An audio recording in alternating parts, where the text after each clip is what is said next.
I just want to start today's video off with a simple question for people that are in support of gay marriage and think that there's nothing wrong with that. It's completely fine. The question is this: are there any situations where having a desire, a very real desire for someone sexually, is an illegitimate desire? You can tell by the title of the video that this is going to be about incest, and I know that the argument that's called the slippery slope argument that so many people take issue with, where people will say, well, if you accept homosexuality and gay marriage, it's eventually going to lead to where you accept things like incest. And a lot of people ridicule that argument and think that it isn't a sound argument to use.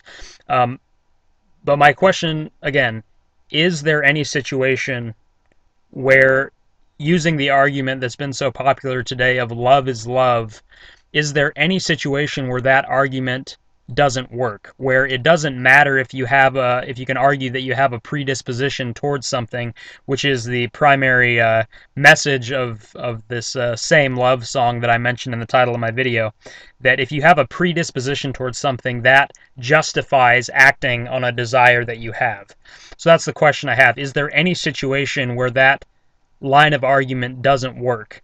And with that in mind, I want to read a few different things here. One is an article from The Guardian written by Johann Hari back in 2002 in the UK, I think it was.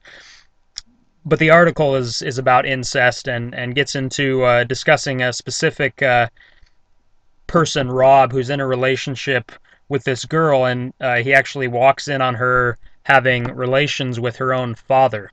And so that's the primary topic of the article here. I just want to read a few key quotes from it because in his research, or in the research for this article, the writer goes on to the internet and discovers all these forums where there are actually a number of people who support incest. One of them was Jim2 from Ontario, and he says this: when two adults who just happen to be related get into a sexual relationship, I'll just paraphrase that part for you.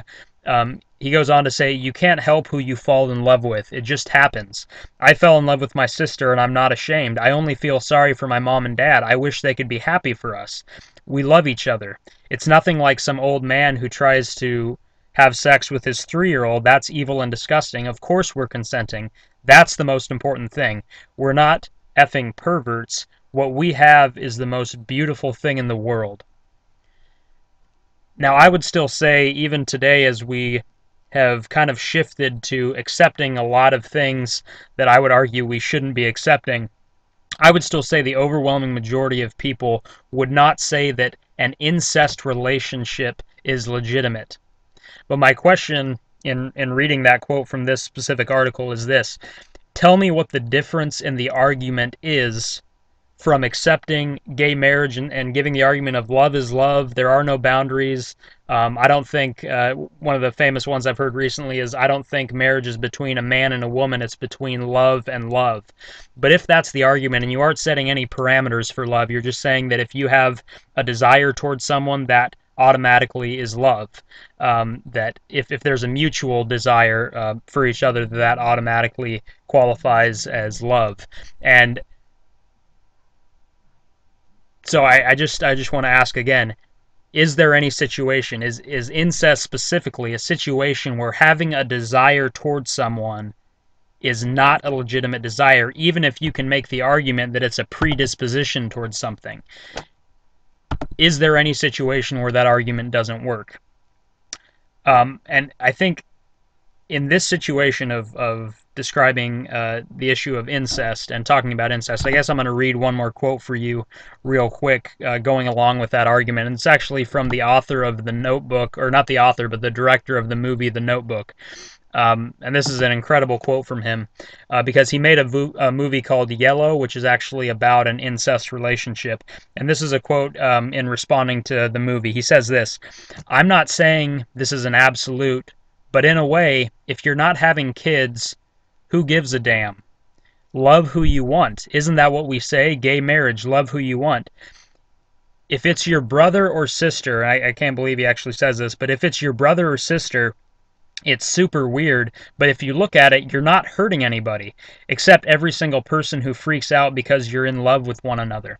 So, if there's any situation where people are going to take a step back from that argument that has never really worked, that having a predisposition towards something automatically justifies that desire, I can give a number of examples where that actually isn't a legitimate argument.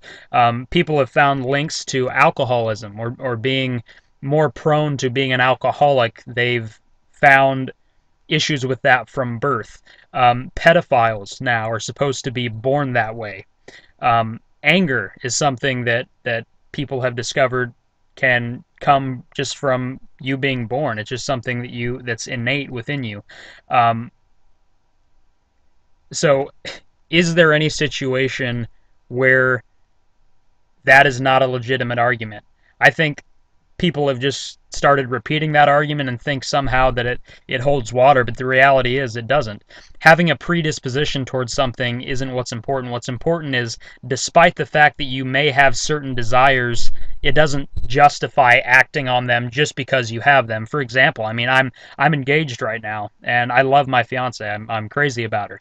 That doesn't mean that I've never once had an illegitimate thought about another person besides the girl that I'm engaged to.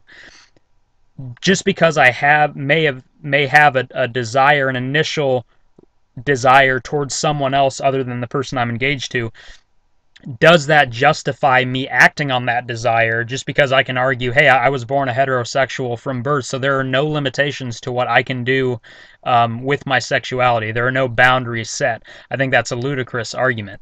Um, so there are situations, there are very real situations where being born supposedly with a predisposition towards something isn't a legitimate argument. So why is it a legitimate argument for homosexuality and for gay marriage, saying that love is love? Because if you go down that route, if you say that love is love and that's the only parameter by which you define it, you can't say that incest is wrong. You may say, well, it's not going to go down that slippery slope, but that's besides the point. The same logic that you're using supports incest between consenting people, like the article that I read, and the author, again, director from the Notebook. Tell me what the difference in the argument is, if you can. And I just, it's so sad that people run with that argument without even thinking about it, because really, if there are no boundaries, you can't even set one for incest. Like a brother and a sister having a sexual relationship with each other is somehow legitimate just because they have an attraction toward each other. That's not a good argument.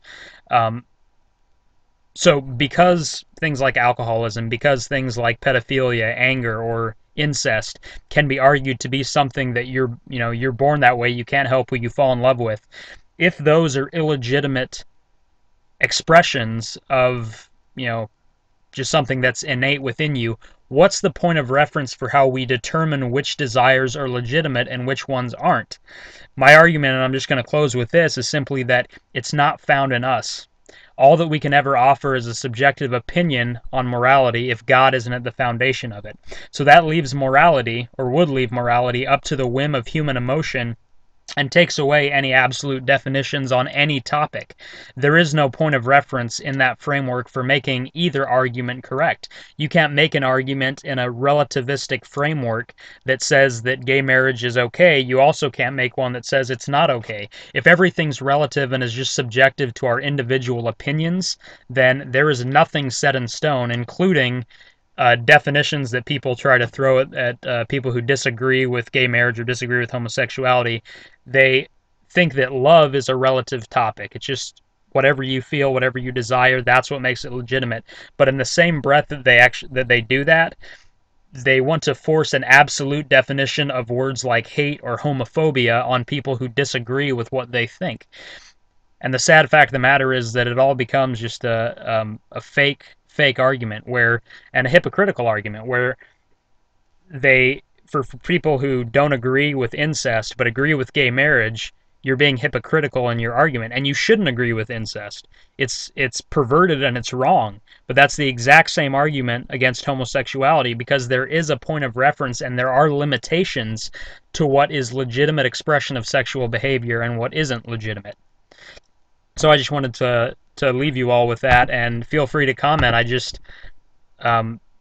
Again, incest is not a legitimate expression of sexual feelings. It isn't. It's wrong. And it doesn't matter if someone says, I was born this way, or I can't help who I fall in love with.